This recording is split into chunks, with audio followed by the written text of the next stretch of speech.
Jose TV Production.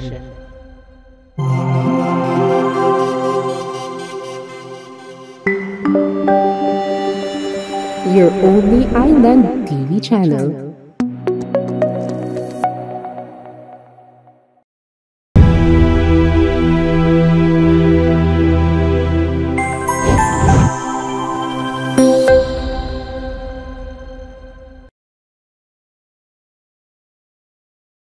Assalamualaikum, Happy Isabela.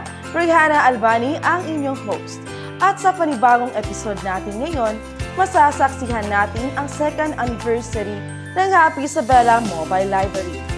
Bago nating saksihan ang ikadalawang anibersaryo ng Happy Isabela Mobile Library, ating munang balikan ang mga nakaraang serbisyong naiabot ito. Saan-saan na kaya ito napadpad at ilan na kaya ang mga batang napaglingkuran nito? Ang Happy Isabela Mobile Library ay isang proyekto ni Mayor Siti Jalia Turabin Hataman at sinuportahan ng Gender and Development Allocation ng pamahalaang lungsod ng Isabela. Layunin nito na maghatid ng kasiyahan sa pagbasa lalo na sa mga baguhang mambabasa sa mga barangay at maliliit na paaralang elementarya na kadalasang walang mga libro.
Sa pagdiriwang ng ikalawang anibersaryo ng Happy Isabela Mobile Library noong Mayo 23, isang espesyal na pagbisita ang isinagawa ng City Information Office o ang CIO sa Calvario Elementary School.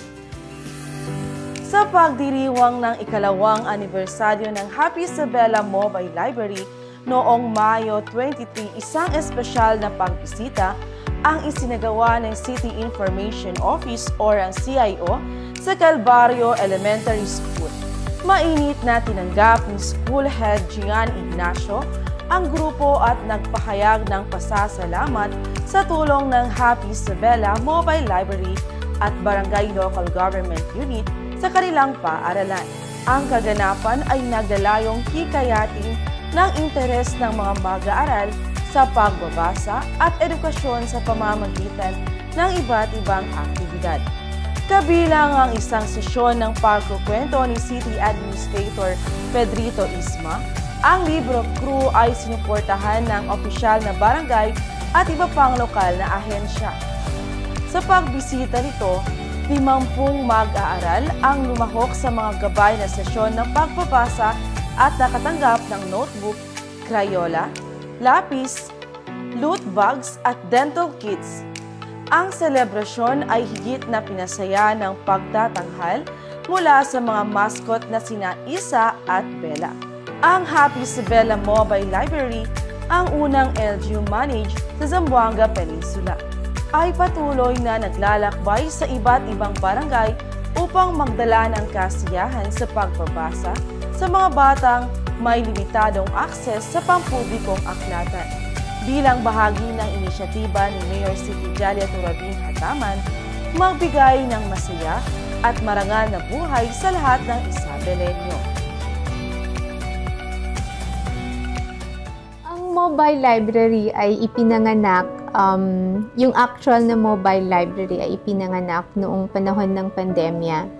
Pero ang talagang pinanggalingan niya ay yung, syempre parang bilang ina na rin siguro,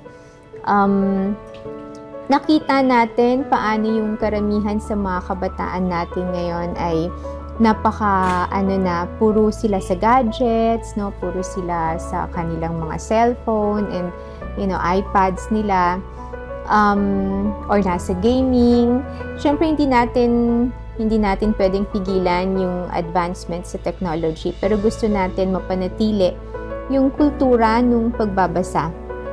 Yung feeling na nahahawakan mo yung libro, yung you flip through the pages, you are able to touch yung mga books and other references.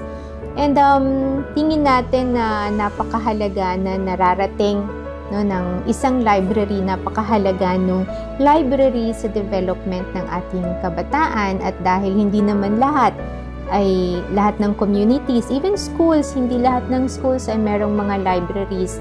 So, naipanganak yung idea na yon, and of course, with the help of our CIO, na talagang ginawan ng paraan na magkaroon tayo ng mobile library para naiikot natin, lalong-lalo na yung mga barangays or communities na nangangailangan nito. Nung una, ang naging parang essence talaga ng mobile library, sabi ko nga, ay yung pag-create ng culture of reading.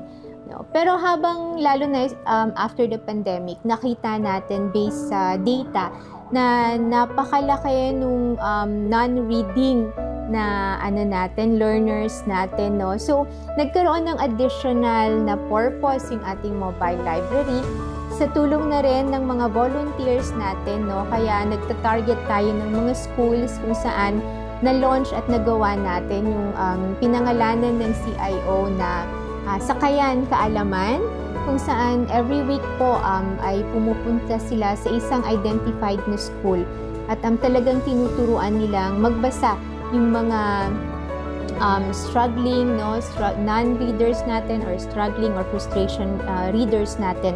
At base nga sa experience sa isang school, yung Busay Elementary School, napakaganda nung naging resulta niya, naging zero frustration readers tayo doon.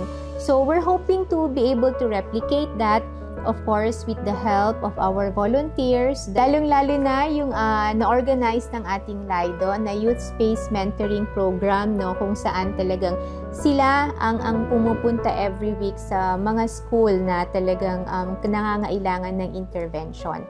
And of course, we hope to be able to reach more barangays, more communities, at sana mabuhay sa kabataan ng Isabela yung pagmamahal sa pagbabasa. So binabati ko lahat ng bumubuo ng ating mobile library, ang City Information Office, ang lahat ng mga volunteers, pati na rin yung mga nasa ISA TV natin. Lahat naman nagiging partners natin kasi merong mga sumasama sa atin na nagbibigay ng mga pasnacks, pamirienda sa ating mga pinupuntahan ng mga kabataan. So, pangalawang taon ng ating mobile library, and inshallah, marami pa tayong magawa. Happy 2nd anniversary, mobile library!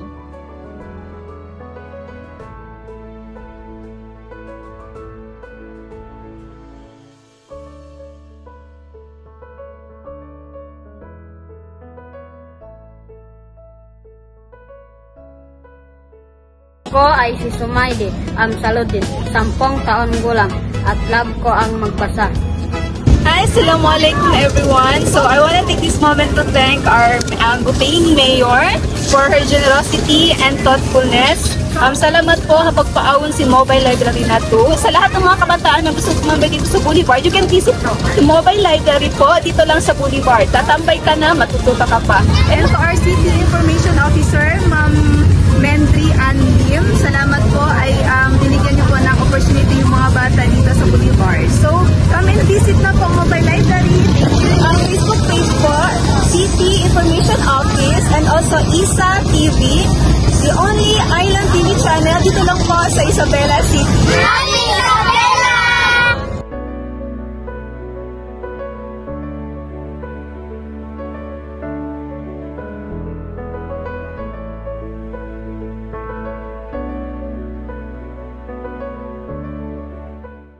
At dito nagtatapos ang espesyal na episode natin ngayon tungkol sa ikalawang anibersaryo ng Happy Isabela Mobile Library.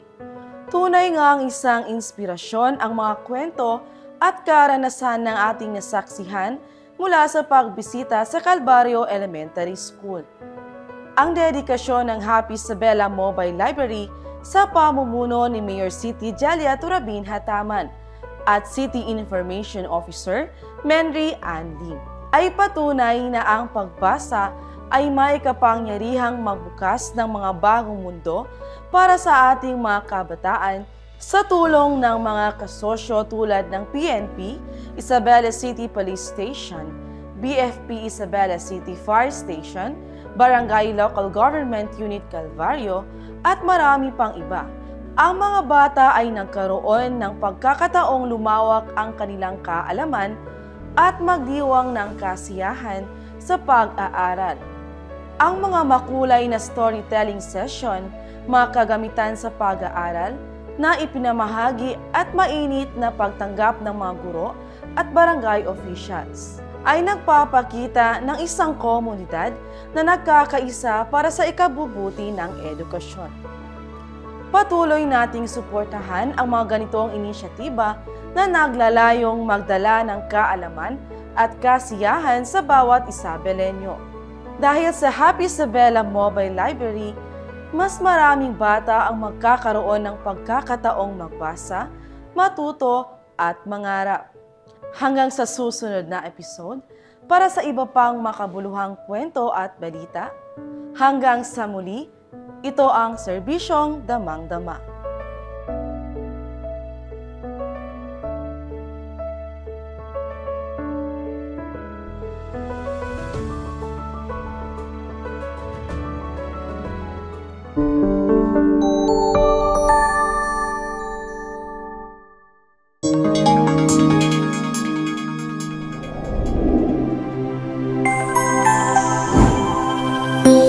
ISA TV Production.